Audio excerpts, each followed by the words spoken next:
Mana?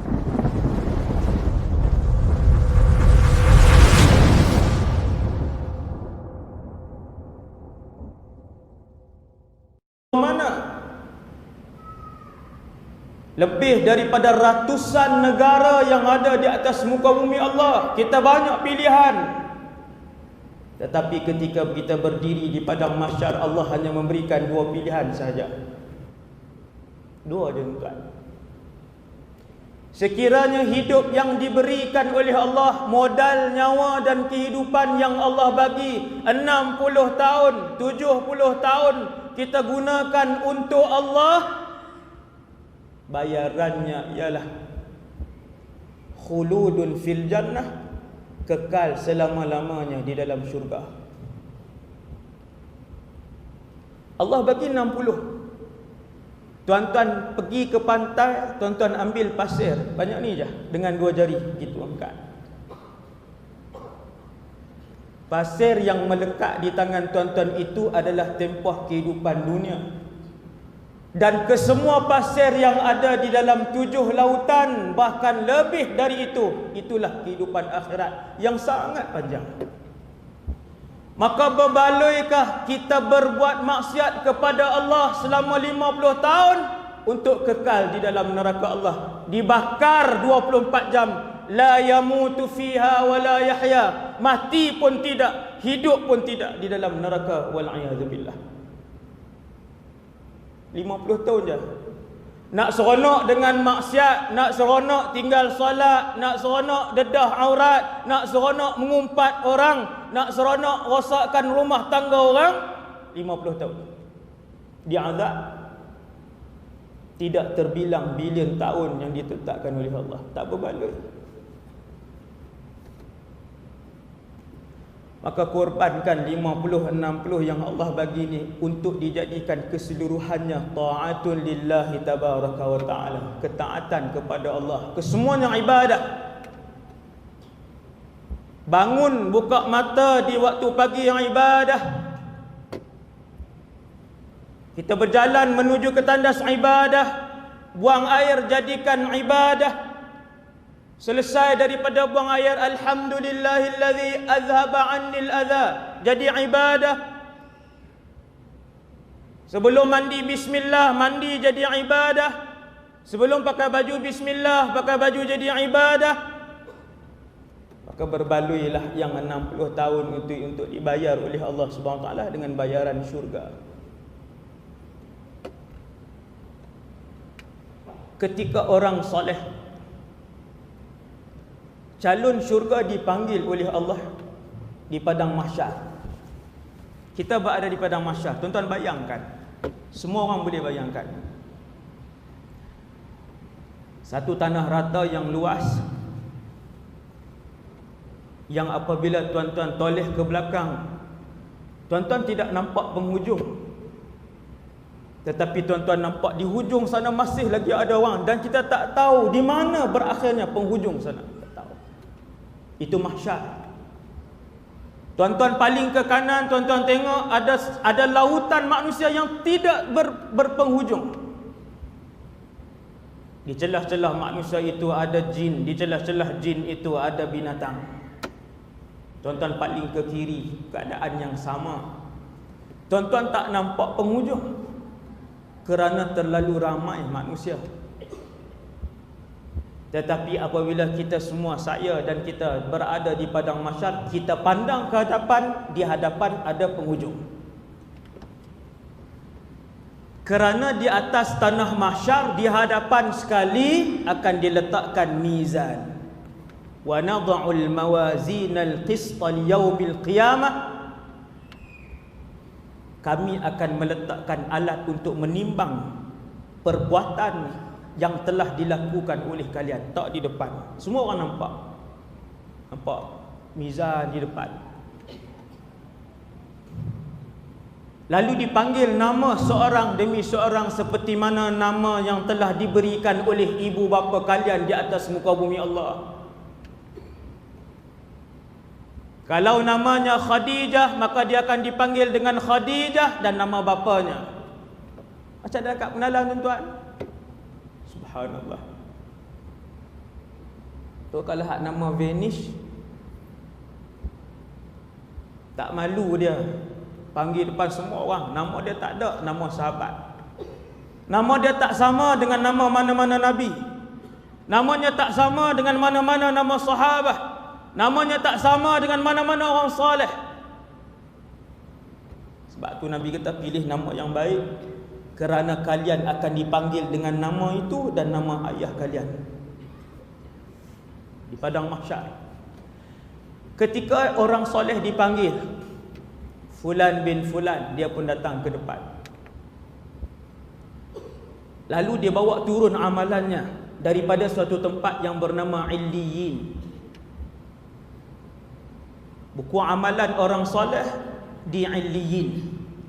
Buku amalan ahli neraka disimpan di Sijjin. Ketika nama kita dipanggil, barulah para malaikat ambil buku kita yang dalam keadaan tergulung.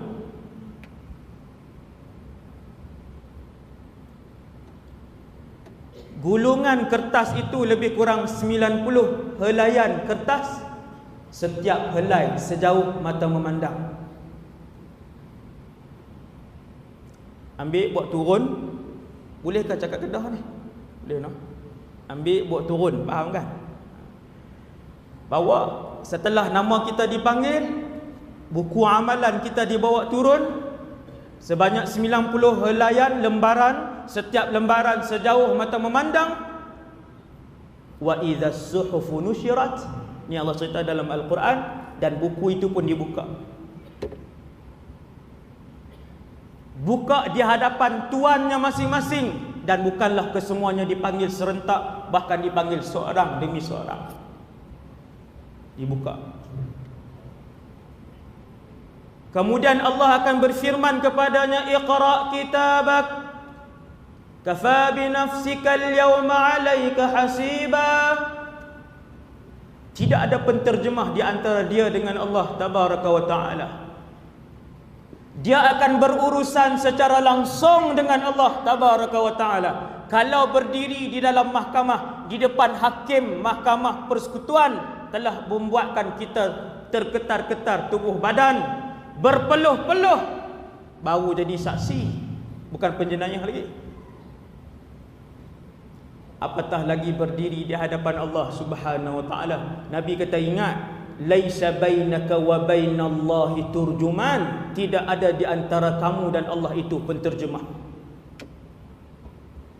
Subhanallah.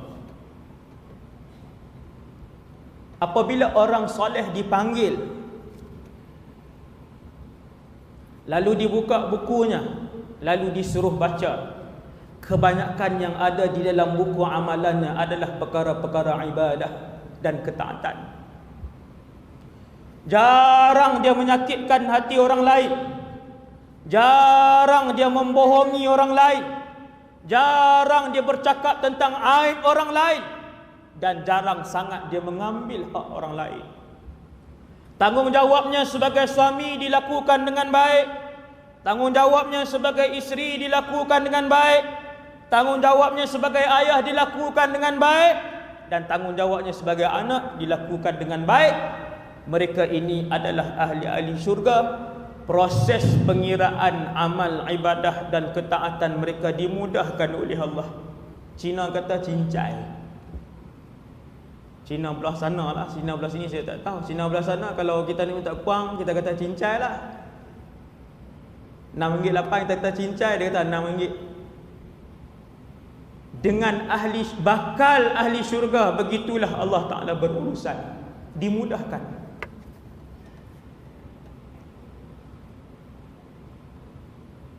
Setelah habis ditimbang amalannya, maka amal ibadahnya jauh lebih berat daripada dosanya yang sedikit. Lalu diberikan keputusan penuh bahawa dia adalah sebagai ahli syurga. Tuan-tuan, diberikan keputusan penuh ketika itu.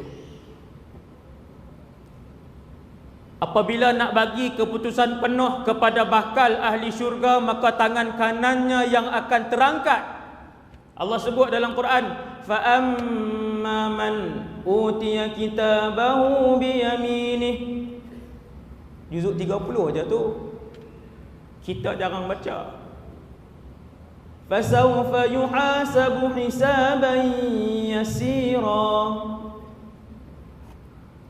Adapun mereka-mereka yang bakal menjadi ahli syurga setelah ditimbangkan amalan mereka yang lebih baik, lebih banyak, ketaatan lebih banyak, pahala ibadah lebih banyak, Allah memberikan buku keputusan sebagai warga negara syurga dan dia pun mengangkat tangan kanannya. Fasawfa yuhasabu hisaban yasira. Allah akan mudah penimbangannya. Kenapa mudah? Kerana dosanya terlalu sedikit. Kenapa mudah? Kerana tidak ada dosanya yang berkaitan dengan hak orang lain. Manusia yang paling berat kedudukannya di atas padang mahsyar, yang paling resah hatinya di padang mahsyar, ialah mereka yang paling banyak dosa dengan orang lain. Harta orang dia nak ambil, rumah tangga orang dia nak kacau, hak dan maruah orang dia ceroboh. Yang ni berat. Yang ni berat. Maka orang soleh ni Allah bagi buku, dia pun angkat tangan kanannya. Setelah mendapat buku dengan tangan kanan, dia pun tengok ahlul jannah. Ahlul jannah, warga negara syurga. Wa yanqalibu ila ahlihi masrura. Cerita Quran.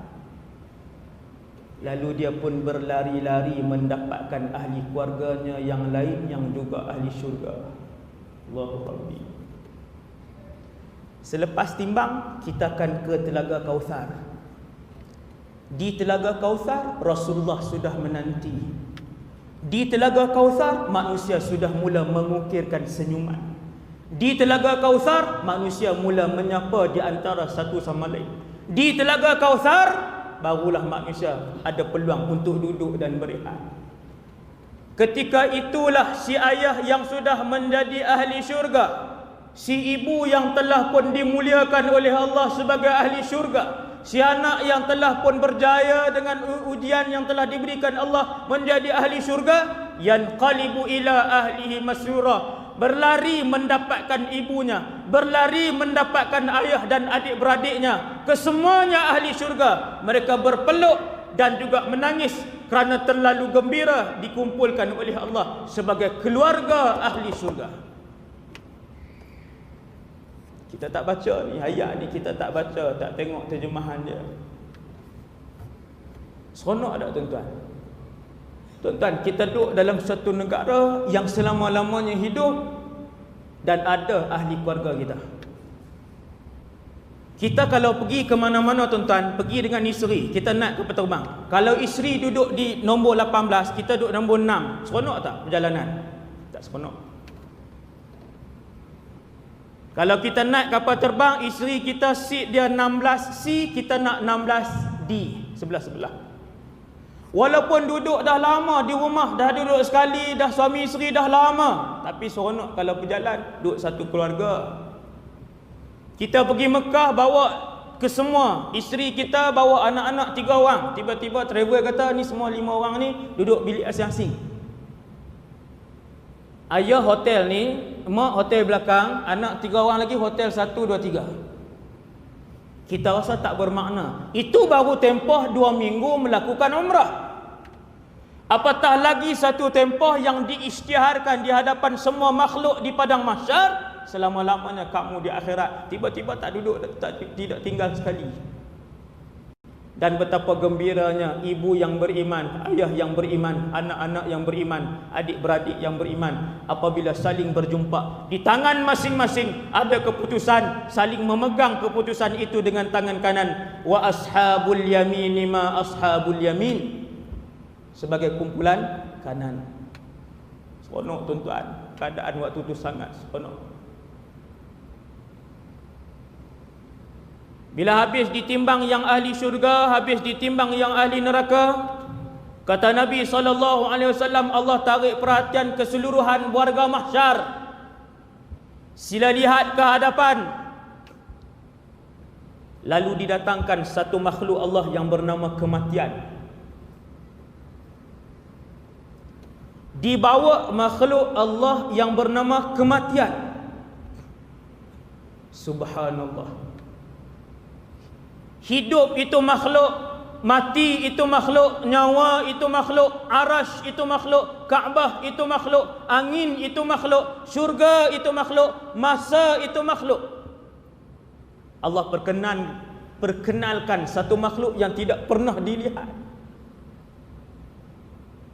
Malaikat tak pernah tengok, jin tak pernah tengok, binatang tak pernah tengok, manusia tak pernah tengok. Nama makhluk itu kematian. Ni baru mukadimahnya tuan. Subhanallah. Lalu mati dibawa. Mati dibawa.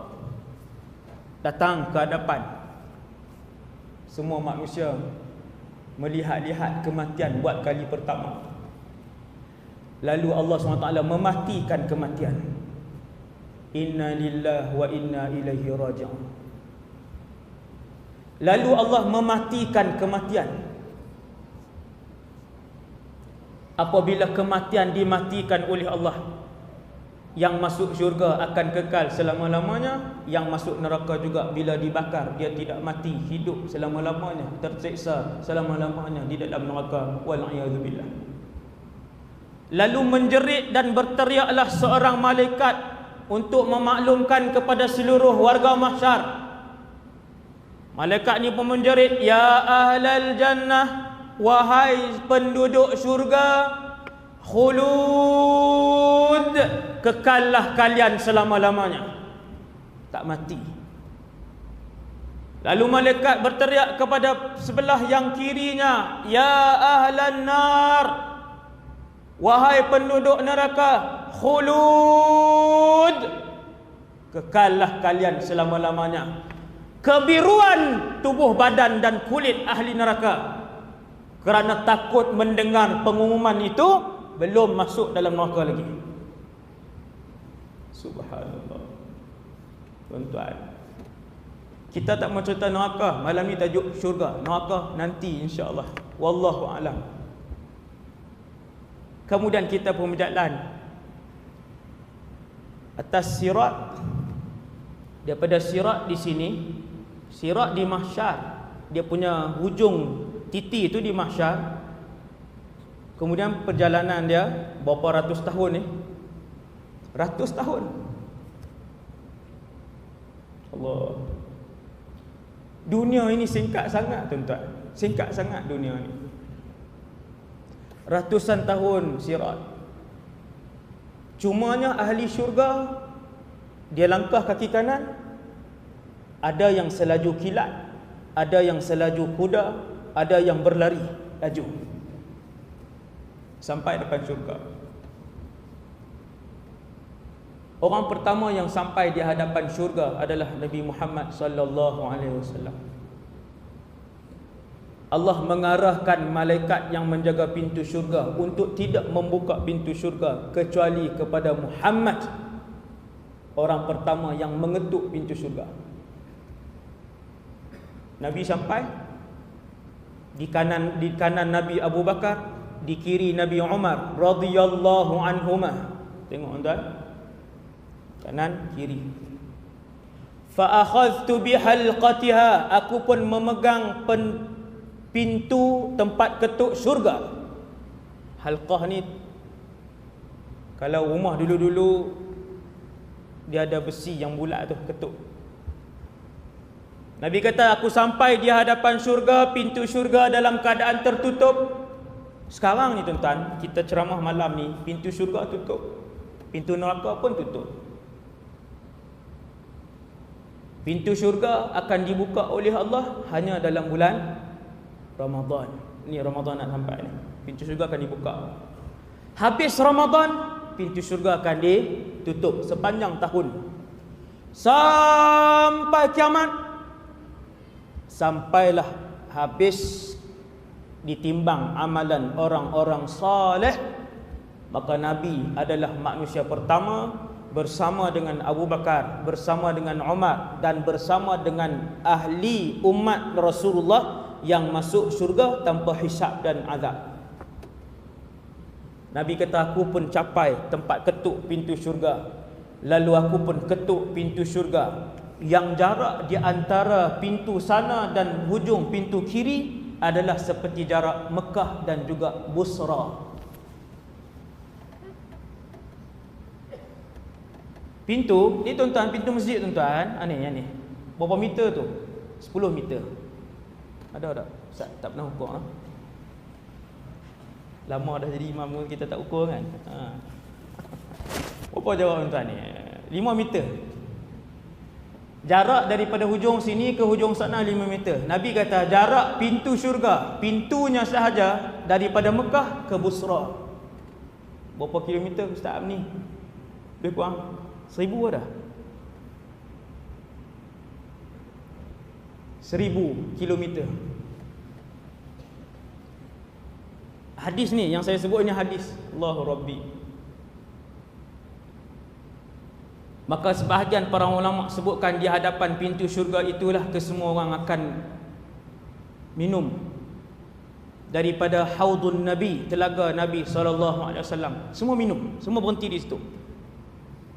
Bilangan cawannya sebanyak bilangan bintang di langit. Jangan risaulah tuan-tuan, bilangan bintang di langit lebih banyak daripada bilangan butiran pasir pada 7 lautan. Tuan-tuan, datanglah lambat macam mana pun, memang ada yang lambat, memang ada yang awal, tetapi Nabi menunggu. Datanglah lambat macam mana pun, air Haudul Kautsar, telaga Kautsar itu tidak akan kering dan cawannya mesti mencukupi. Ada yang datang, malaikat yang mempersilakannya minum, ambil cawan. Ada yang datang, dia sendiri yang pergi ambil cawan dan minum. Ada yang datang, Nabi SAW yang memberikan dia untuk minum daripada telaga Kautsar. Ini yang paling mulia, Nabi bagi. Setelah diminum daripada telaga Kautsar, berlaku 2 perkara, kata Nabi SAW. Yang pertama, wajah-wajah mereka menjadi nadratan na'im. Kesemua wajah-wajah mereka berseri-seri seperti bulan yang mengambang, berseri. Dan yang keduanya, kata Nabi, apabila mereka meminum daripada telaga Kautsar, Allah membersihkan keseluruhan penyakit buruk daripada hati mereka. 100% hasad dibuang dari hati mereka, 100% dengki dibuang dari hati mereka, 100% takabur dibuang dari hati mereka. Semua penyakit dengan tegukan yang pertama hilang. Kenapa tuan? Kerana sifat ahli syurga ialah la yasma'una fiha lagwan wala ta'thima illa qilan salaman salama. Antara sifat utama ahli syurga ialah mereka tidak bercakap perkara-perkara yang keji. Mulut mereka tidak menfitnah orang, mulut mereka tidak menghina orang, mulut mereka tidak mencaci orang, illa qilan salaman salama. Semua perkataan yang baik sahaja. Untuk kamu kenal adakah kamu layak untuk menjadi ahli syurga, cuba lihat apa yang keluar daripada mulut kamu. Mulut macam mana mulut kita? Ada bercakap bohong hari-hari? Ada. Ada mengumpat orang hari-hari? Ada. Setiap hari mulut kita melakukan dosa besar, maka Allah peringat kepada kita. Untuk kita tahu adakah kita layak menjadi ahli syurga, lihat bagaimana anggota mulut kita apabila kita bercakap dengan orang lain. Penting ni tuan, mulut ni. Itu salah satu ciri. Kemudian Nabi pun masuk ke dalam syurga setelah dibuka pintu, dan sebelum dibuka malaikat bertanya, "Man? Siapa?" "Ana Muhammad." Aku Muhammad. Maka berkata malaikat yang menjaga pintu syurga itu, bika umirtu an aftah, kepada kamulah aku diarahkan untuk membuka kepada orang yang pertama pintu syurga ini. Lalu dibuka pintu syurga. Nabi melangkah kaki memasuki ke dalam syurga bersama dengan keadaan tangan kanannya diletakkan di atas bahu Abu Bakar dan tangan kirinya diletakkan di atas bahu Umar radhiyallahu anhuma. Sini tuan, masuk syurga. Kemudian Nabi teringat sesuatu. Apa yang Nabi teringat? Syurga di depan, titi sirat di mana? Di belakang. Nabi pun mengalihkan dirinya ke belakang, menghadapi dan melihat titian sirat yang begitu jauh. Lalu para sahabat bertanya, ya Rasulullah, apakah yang tuan tunggu di hadapan titian sirat? Maka jawab Nabi SAW, aku ingin melihat umatku. Kalau ada yang jatuh daripada titian sirat untuk diberikan syafaat kepadanya. Teringat lagi umat tak? Bukan Nabi pernah tengok kita. Nabi tidak pernah melihat kita. Majoriti umat Rasulullah tidak pernah dilihat oleh Rasulullah sallallahu alaihi wasallam. Tetapi mereka sangat disayangi oleh Nabi sallallahu alaihi wasallam. Lebih-lebih lagi apabila selawat yang disebutkan oleh kita. Allahumma salli ala Sayyidina Muhammad An-Nabiyil Ummi wa ala alihi wa sahbihi wa barik wa sallim. Setiap selawat itu sampai ke hadapan Nabi SAW. Apabila selawat sampai ke hadapan Nabi, Allah mengembalikan roh ke dalam jasad Nabi. Lalu roh itu menerima selawat itu bersama dengan nama orang yang berselawat. Tuan, hebat. Maksudnya tuan-tuan, Nabi sentiasa hidup dengan rohnya. Sebab umat Rasulullah sentiasa berselawat sallallahu alaihi wasallam. Kemudian kedudukan di apabila semua orang dah masuk syurga, Nabi pernah sebut dalam satu hadis, kata Rasulullah, hadis riwayat Imam Bukhari dan Imam Tirmizi, inni la a'rifu rajulan la a'rifu akhira rajulin khurujan minan nar. Kata Nabi, aku kenal orang yang terakhir keluar daripada neraka dan kemudian masuk ke dalam syurga. Tuan-tuan, sekali lagi, kata Nabi, aku kenal orang yang paling akhir keluar daripada neraka dan merangkak masuk ke dalam syurga. Sebahagian kita akan tanya, adakah Ustaz orang masuk neraka kemudian masuk syurga? Jawapannya, ada. Semua perbahasan akidah ni saya ambil daripada kitab Tuhfatul Murid, karangan Syekh Ibrahim Al-Bajuri. Ni semua maklumat ni. Orang yang Islam mati dalam keadaan fasik ataupun banyak dosa, dia akan masuk neraka. Setelah habis diseksa di dalam neraka, dibakar di dalam neraka 24 jam selama 1 juta tahun, 20 juta tahun, 1 bilion tahun, wallahu a'lam, berdasarkan dosanya, akhir sekali dia akan keluar. Ada orang setelah 10 juta tahun dia keluar. Allahu Rabbi, 10 juta tahun, mana ada masuk neraka sehari tuan?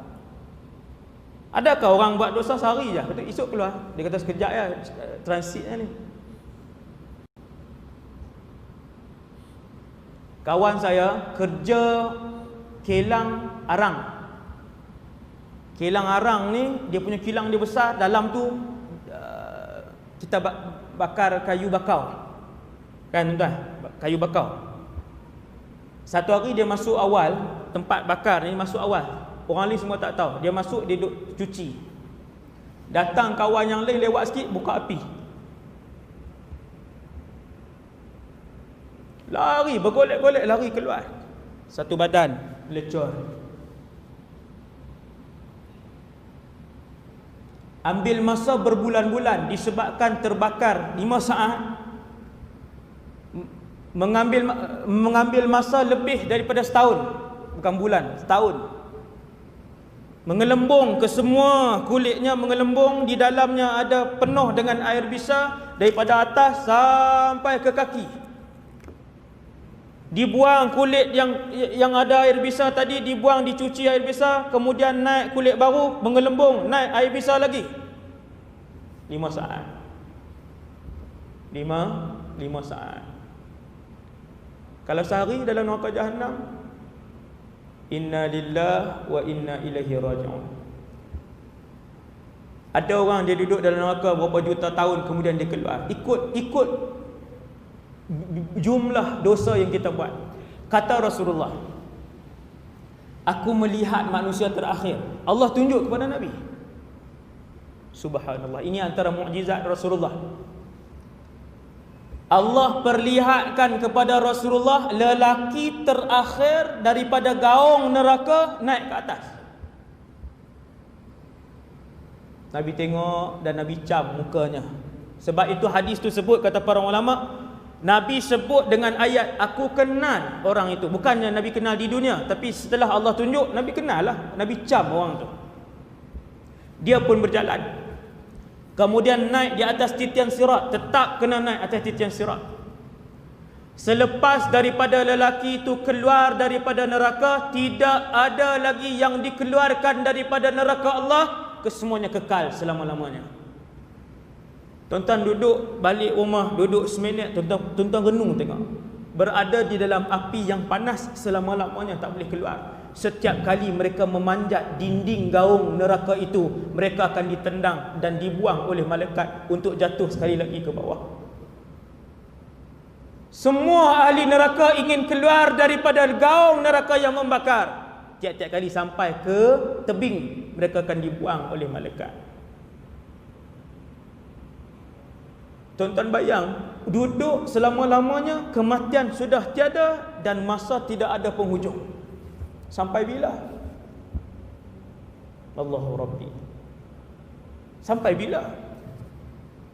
Ahli neraka bertanya kepada Allah, ya Allah, sampai bila kami berada di sini? Ya Allah, berikan sedikit minuman. Ya Allah, berikan sedikit makanan. Akhirnya Allah Subhanahu wa taala menjerkah mereka, qala khsa'u fiha, diam dan jangan bercakap walau satu perkataan. Hasbunallahu wa ni'mal wakil. Bila lelaki ini keluar, lelaki terakhir keluar, dia pun merangkak. Ada kalanya tersembam. Faham tak tersembam? Sama ke?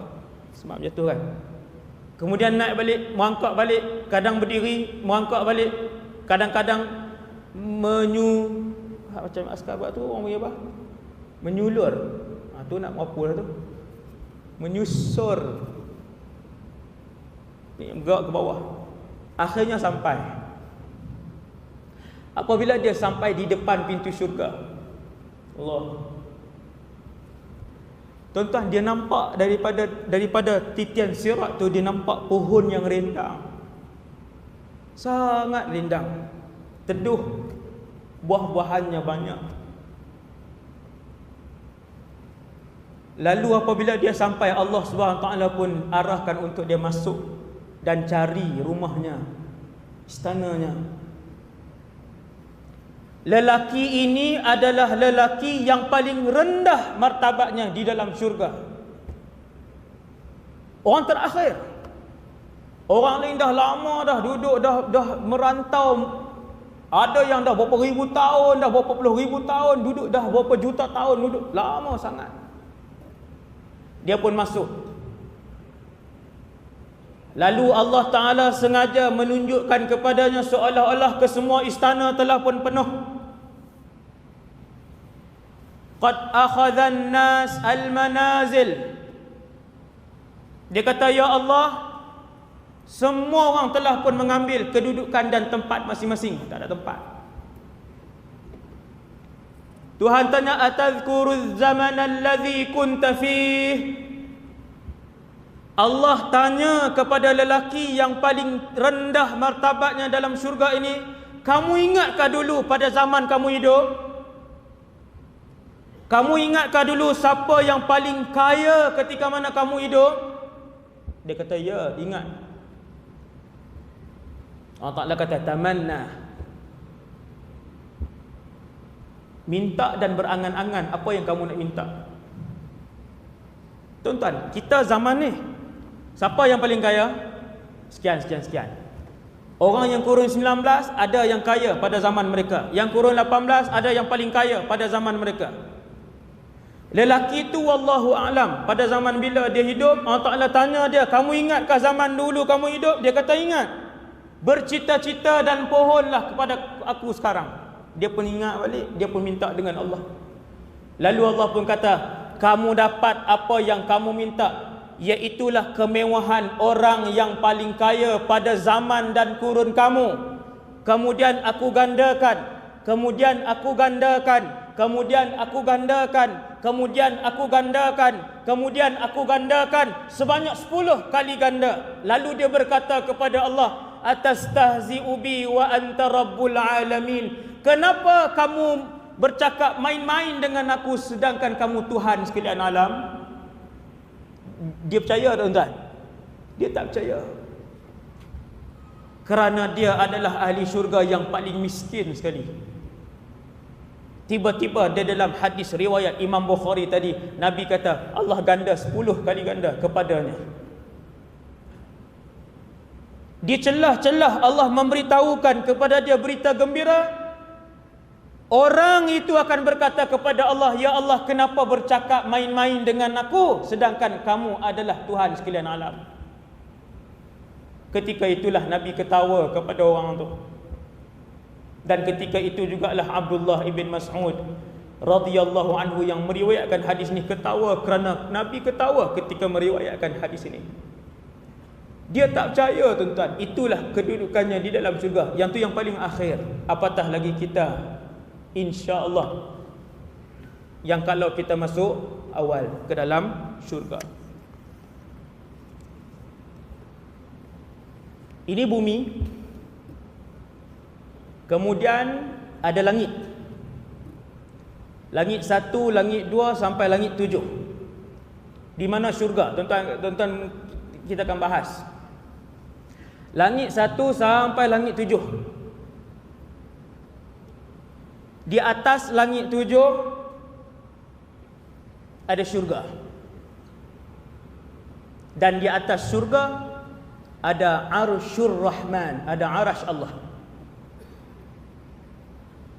Bagaimana Ustaz bentuk arash? Seluruh warga mahsyar akan melihat Arsyur Rahman. Kemudian bila dia masuk dalam neraka, dia tak tengok dah.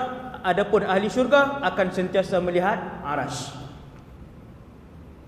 Arash ini makhluk Allah yang paling besar yang pernah diciptakan oleh Allah Azza wa Jalla.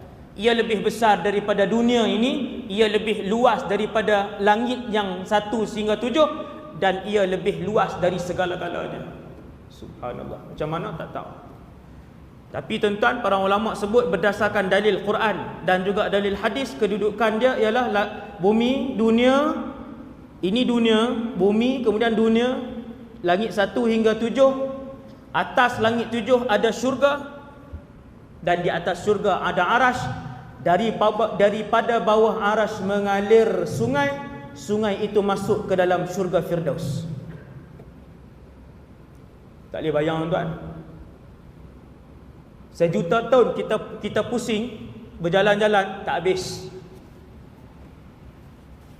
Kalian akan menggunakan kenderaan binatang yang laju di dalam syurga, kata Nabi SAW.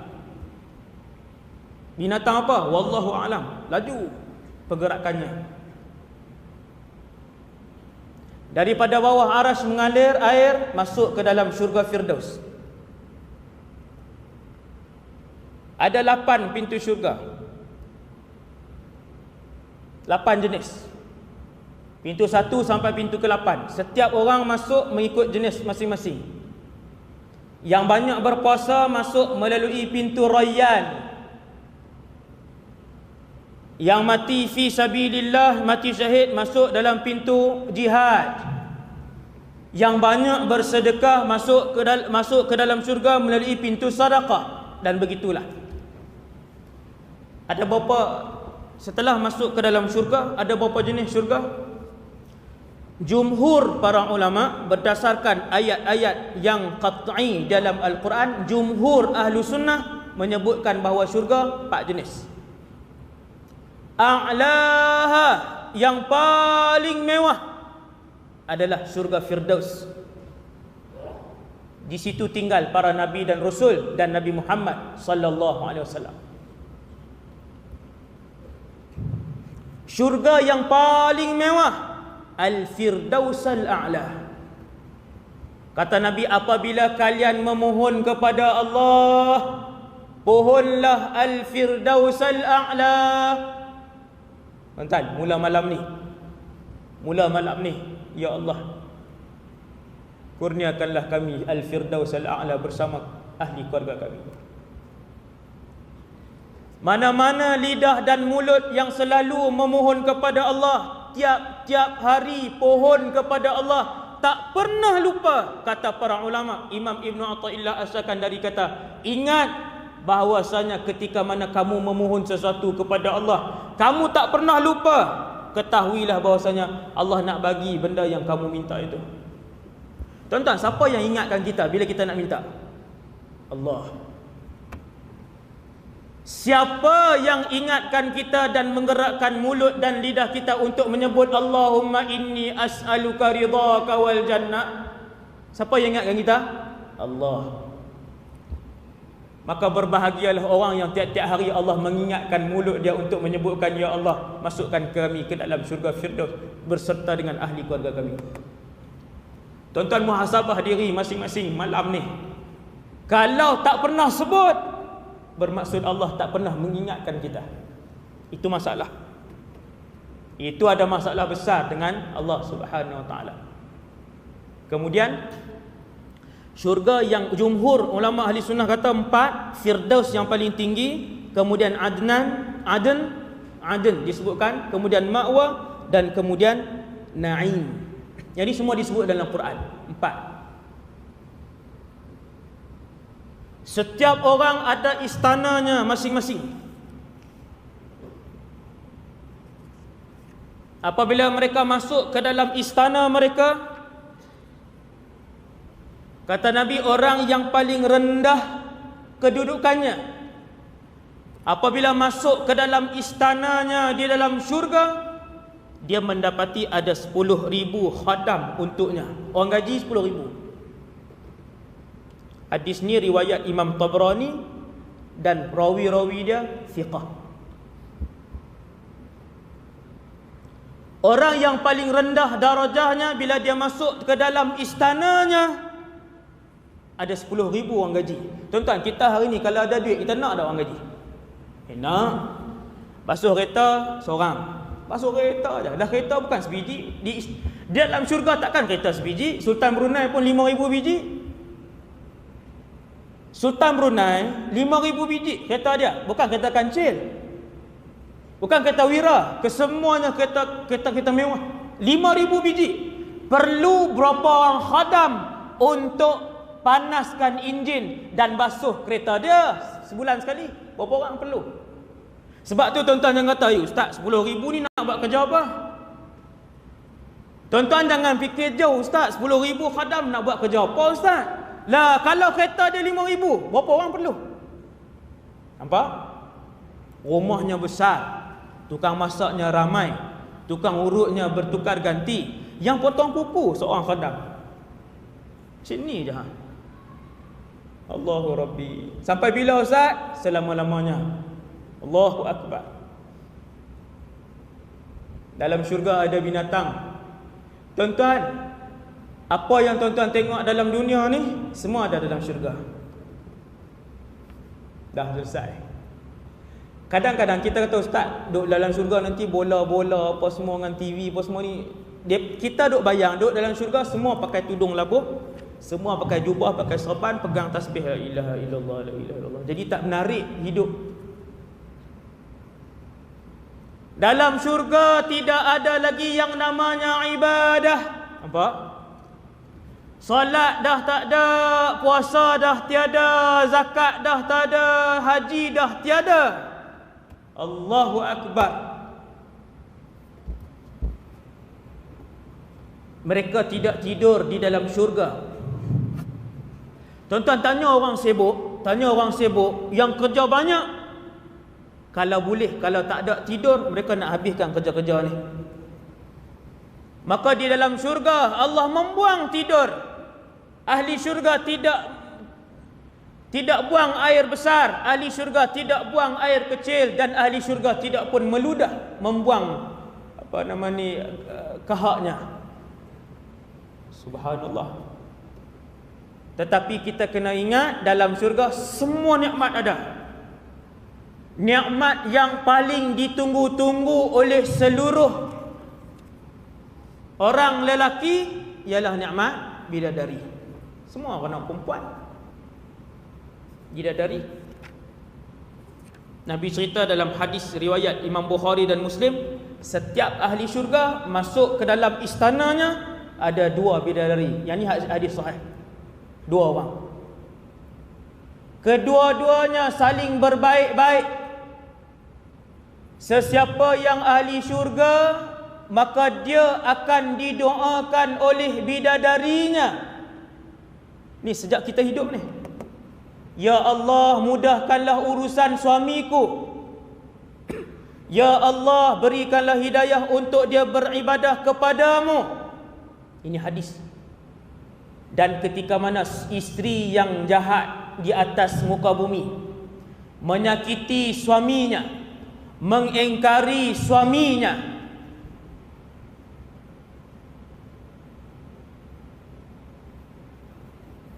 berlawan dengan suaminya, kata Nabi dalam hadis yang sahih, isterinya di dalam istana sana di dalam syurga akan menjerkah isteri di atas dunia itu, wahai wanita, celakalah kamu berbuat kasar dengan suamiku.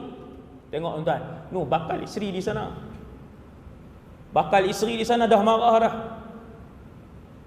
Yang diciptakan oleh Allah, wanita-wanita yang tidak ada ibu, yang tidak ada ayah, diciptakan oleh Allah seperti Allah menciptakan Adam alaihissalam. Kita terus umur 4. Tuan-tuan jangan rasa pelik pula. Nabi Adam tak ada mak ayah, maka bidadari kesemuanya tidak ada ibu dan ayah. Mereka manusia seperti kita, 100% manusia seperti kita, senyum seperti kita, berjalan seperti kita. Dan persamaan di antara kita dengan bidadari ialah kedua-duanya, yang suami tadi tampan, yang isteri tadi cantik, mereka hidup selama-lamanya, mereka tidak mengeluarkan peluh pun di dalam syurga.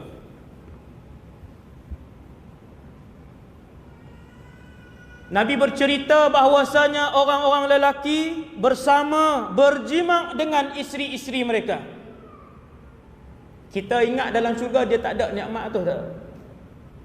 Bahkan itulah yang nikmat yang disebutkan oleh Nabi dalam hadis-hadis yang sahih, dan Allah sebutkan secara tidak langsung di dalam Al-Quran. Wa hum fi syughulin fakihun. Mereka sibuk di dalam syurga, di dalam istana mereka. Lalu sahabat tanya, apakah yang mereka sibuk itu ya Rasulullah? Ibnu Abbas mentafsirkan ayat itu, mereka sibuk memecahkan keperawanan isteri-isteri mereka. Tuan-tuan, semua nikmat-nikmat dunia Allah sediakan dalam syurga. Untuk Allah bagi tahu kepada kita, tak perlu kalian kejar dunia yang sementara. Berkorbanlah hidup kalian untuk aku akan berikan nikmat selama-lamanya dalam syurga. Apabila kita duduk di depan pintu syurga, Allah tukarkan tubuh badan kita. Tuan-tuan, ni dalam masjid ni, lelaki dan perempuan, semua ni pinjaman ni, tubuh badan ni pinjaman. Tubuh badan, tangan, kaki, muka, kepala ini semua ni akan ditukar oleh Allah Subhanahu Wa Taala. Di mana? Di depan pintu syurga. Allah akan ubah kita menjadi situna zira'an, 60 hasta tinggi. Tuan-tuan, kalau lebar pintu pun lebih kurang 1000 kilometer, lebar pintu syurga. Kalau kita kecil macam mana nak masuk? Bukan macam mana, maksudnya jenuh berjalan. Teruk untuk berjalan, jauh dan luas sangat. Maka Allah SWT tinggikan kita. Ini hadis sahih. Setiap ahli syurga ditinggikan oleh Allah menjadi 60 hasta. Lebarnya 7 hasta. Kesemuanya ditukarkan umur mereka menjadi 33 tahun, lelaki dan perempuan. Ini satu riwayat. Seronok nak jadi orang muda, tuan. Semua orang seronok jadi orang muda. Kita hari ni pun seronok. Kalau boleh, kalau kuat seronok main bola ni. Ada umur 50 lebih main tenis, dia kata kalau 30 lebih seronok. Maka untuk memastikan setiap ahli syurga menggunakan nikmat syurga secara maksimum, Allah memudahkan mereka. Mereka berjimak sepuas-puasnya. Tuan-tuan, perkara jimak ni Nabi cerita. Sehingga kan sahabat tanya, ya Rasulullah, mampukah mereka berjimak dengan isteri-isteri bidadari mereka dalam syurga sebanyak itu? Nabi kata ya, kerana setiap orang lelaki diberikan kekuatan 100 orang lelaki. Orang lelaki suka apa, tuan? Mana-mana pun kita pergi, kawan saya ramai yang AJK masjid, kawan-kawan ustaz, mesti sembang nak minta isteri sign satu lagi. Borang. Ustaz macam mana pun mesti kalau dah kahwin satu pun duk sembang yang tu juga. Nak pasang seorang lagi, duk sembang nak duk cari borang. Sebab tu Allah ciptakan bidadari dalam syurga. Nah, ini nikmat kalian. Berpadalah dengan isteri yang Allah bagi di atas muka bumi, bersyukurlah kerana di atas syurga sana Allah sediakan. Kita pun tanya, ustaz, dalam syurga dengan isteri juga kah? Hak isteri dunia kah? Ustaz kata ya. Alah, tak boleh ke orang lain pula, ustaz? Apa punya perangai suami? Dia nak orang lain pula. Isteri yang salihah, suami yang saleh akan duduk sekali dalam syurga. Kalau mereka nak. Allah bagi istana masing-masing. Tetapi kalau nak duduk sekali, boleh duduk sekali. Sahabat tanya, ya Rasulullah, kalau kami nak anak dalam syurga, bolehkah? Nabi kata boleh. Dan anak itu dilahirkan, kemudian dia terus membesar. Kita suka anak semua kecil selama-lamanya, suka anak yang dah besar, dah boleh ni dah. Semua orang akan berehat ketika anak-anak dah membesar dah. Baru boleh berjalan, baru boleh beli peralatan rumah mahal-mahal sikit. Dulu waktu anak kecil-kecil satgi pecah yang ni, koyak yang ni, kotor yang ni. Nampak tak? Maka Nabi kata kalian boleh memperolehi anak di dalam syurga. Tuan-tuan, nikmat inilah yang Allah suruh kejar, iaitulah nikmat di dalam syurga yang selama-lamanya. Orang perempuan kata, ustaz, seronoklah depa. Ni keluar dah basah sana. Sebab lewat dah nak berhenti dah. Kau apa berhenti 10? Tok Iman suruh berhenti ke 10? 5 minit 5 minit kita berhenti. Orang perempuan kata seronoklah orang laki-laki boleh bidadari selama-lamanya muda, selama-lamanya bidadari itu remaja, dan selama-lamanya bidadari itu kekal darahnya. Allah cerita dalam Quran, sifat bidadari itu ialah fihinna qasiratut tarfi. Isteri-isteri kalian di kalangan bidadari, sifat dia yang pertama ialah dia tidak pernah memandang lelaki lain. Tuan-tuan, hari ni perempuan hari ni, isteri-isteri hari ni tengok ada orang lain. Tengok. Segak kalau jadi laki aku. Sama orang lelaki. Lalu wanita cantik sikit, yo cantiknya. Kalau hak ni bini aku sedap ni. Ayat tak elok. Allah cerita sifat bidadari syurga, qasiratut tarf, tidak pernah memandang lelaki lain kecuali suaminya sahaja. Allahu Rabbi.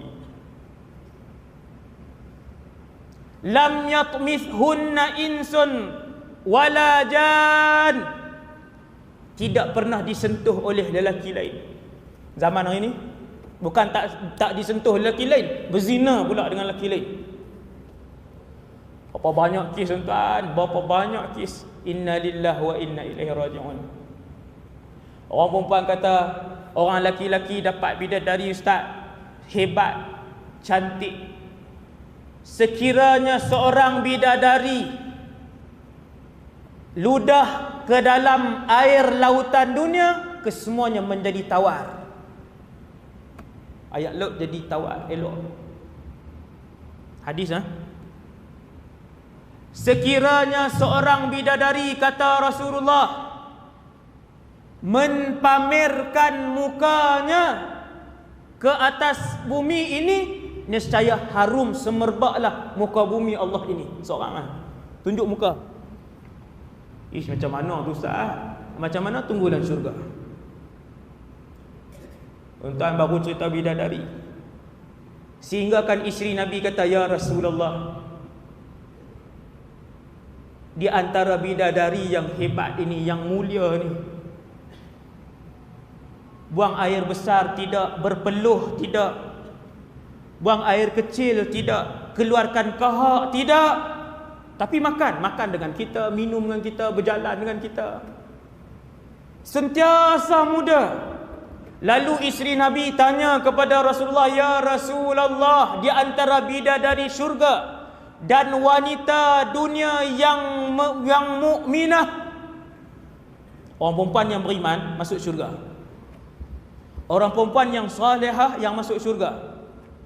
Isteri Nabi nama Ummu Habibah ataupun Ummu Salamah, saya tak ingat dah, Ummu Habibah ataupun Ummu Salamah. Dia tanya, ya Rasulullah, bidadari ataupun wanita mukminah yang lebih mulia? Tuan-tuan, apa jawab Nabi? Subhanallah. Nabi kata, bal nisaun mu'minatun afdal minal hur. Kata Nabi, bahkan wanita-wanita mukminah yang masuk syurga lebih cantik dari bidadari, lebih wangi dari bidadari, lebih mulia dari bidadari, dan lebih jelita daripada bidadari.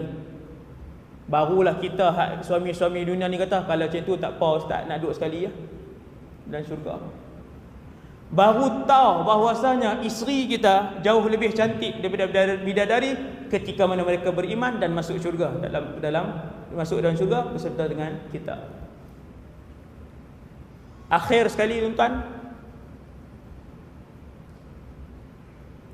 setelah kita tinggal dalam syurga, ada makan, ada minum, ada bersiar-siar, sama macam kehidupan dunia tuan-tuan. Ada pusat membeli belah, ada pusat membeli belah yang kita akan pergi membeli belah.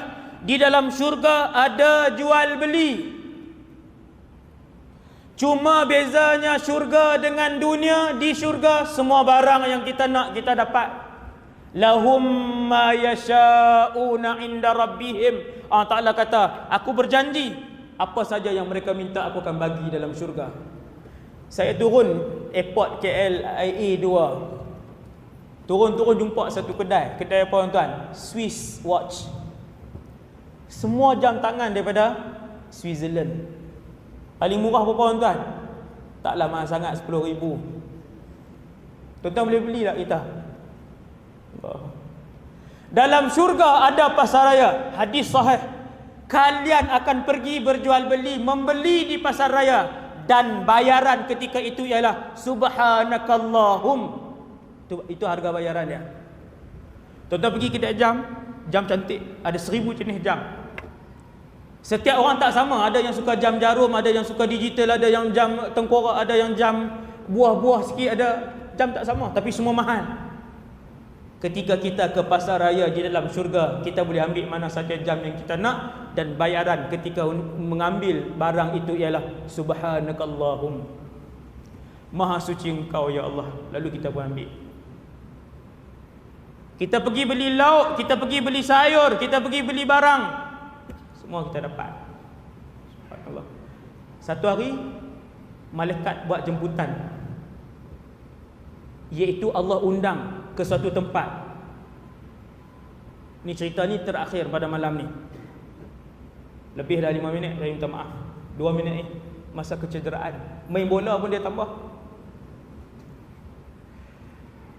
Tuan-tuan, satu hari Allah undang semua ahli syurga, daripada syurga yang paling bawah sampailah syurga yang paling atas, untuk pergi ke satu tempat yang ahli syurga kesemuanya tidak pernah sampai. Lalu kesemua ahli syurga pergi dengan kenderaan kita. Jauh kita pergi, sampailah di suatu tempat, kita pun diberikan makan, kita diberikan minum. Kita nampak Nabi itu, kita nampak Rasul ini, kita nampak itu dan ini. Bila berada di satu tempat, lalu Allah SWT pun berkata-kata, Ya ibadi, wahai hamba-hambaku, adakah kalian telah redha denganku? Allah tanya, wahai hamba-hambaku, apakah kalian telah redha denganku? Kita jawab, wa ma lana la narda ya Allah. Mana mungkin kami tak redha sedangkan kamu telah memasukkan kami dalam syurga. Mana mungkin kami tidak redha sekarang ini kami sihat selama-lamanya, kami kaya selama-lamanya, kami gembira selama-lamanya, kami mulia selama-lamanya, maka kami redha ya Allah. Allah Ta'ala kata, aku nak berikan sesuatu yang lebih daripada itu. Lalu penduduk syurga tidak tahu apakah yang akan dikurniakan oleh Allah. Dalam keadaan penduduk syurga tak tahu apa yang nak dikurniakan oleh Allah, Allah Ta'ala pun berfirman kepada seluruh penduduk syurga, Ya ibadi,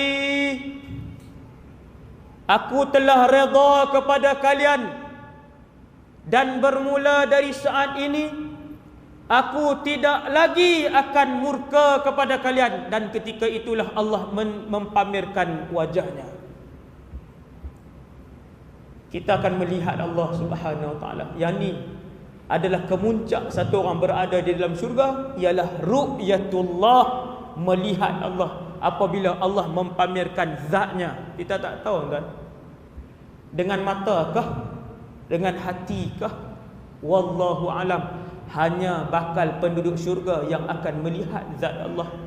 Ketika mereka melihat zat Allah, mereka pun tertunduk sujud kepada Allah Subhanahu Wa Taala.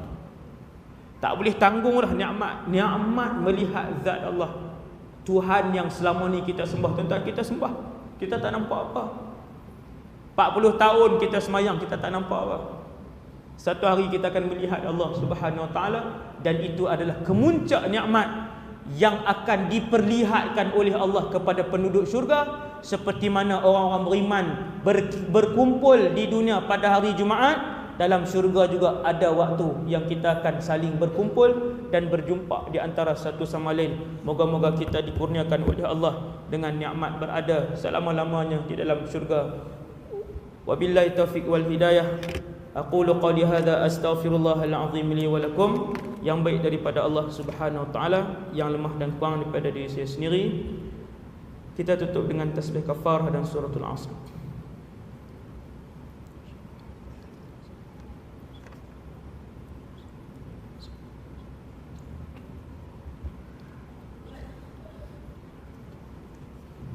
Assalamualaikum warahmatullahi wabarakatuh.